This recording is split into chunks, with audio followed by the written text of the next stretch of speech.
सांगलीच्या आखाड्यात आता काँग्रेसचे संभाव्य उमेदवार विशाल पाटील यांनी सूचक विधान केले। आज राजकीय सुट्टी घेतली, उद्या काहीतरी निर्णय होईल असं सूचक वक्तव्य विशाल पाटलांनी केले। उद्या काहीतरी निर्णय होईल याचं आम्ही टेन्शन घेत नाही असं देखील विशाल पाटलांनी म्हटलंय। त्यामुळे आता त्यांचं विमान कुठल्या दिशेने जाणार आणि ती नेमकी काय राजकीय भूमिका घेणार याकडे सर्वांचं लक्ष लागलेलं आहे। आमच्या ह्या राजकीय गडबडीत सुद्धा वेळ काढून आम्ही आज बाबांनी जुळवला। येता येईल का नाही असे आमच्या दोघांचं टेन्शन चाललेलं, पण आज आम्ही सुट्टी घेतली, काहीतरी होईल आता उद्या। पण आम्हाला टेन्शन नसते, कारण काय जरी झालं तर तुम्ही सर्व आमच्या पूर्णपणे पाठीशी राहता। आणि याच महत्त्वाच्या बातमी संदर्भात आपण अधिक माहिती घेऊया। आमचे प्रतिनिधी विजय पाटील आपल्यासोबत आहेत। विजय, खरं तिढा कायम आहे, मात्र विशाल पाटील यांचं सूचक विधान आहे, काय होऊ शकतं उद्या?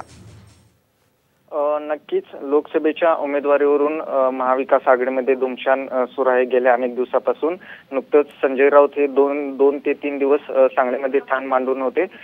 मात्र विशाल पाटील आणि विश्वजित कदम हे या ठिकाणी काँग्रेसला तिकीट मिळावं यासाठी दिल्ली दौरे त्यांचे चालू आहेत। मात्र आज इफ्तार पार्टी होती काँग्रेस पार्टीतर्फे आणि या इफ्तार पार्टीमध्ये विशाल पाटील हे आले होते आणि यावेळी त्यांनी असं सूचक वक्तव्य केलेलं आहे की आम्ही टेन्शन घेत नाही, उद्या काहीतरी होईल असं त्यांनी सूचक वक्तव्य एक प्रकारे केलेलं आहे।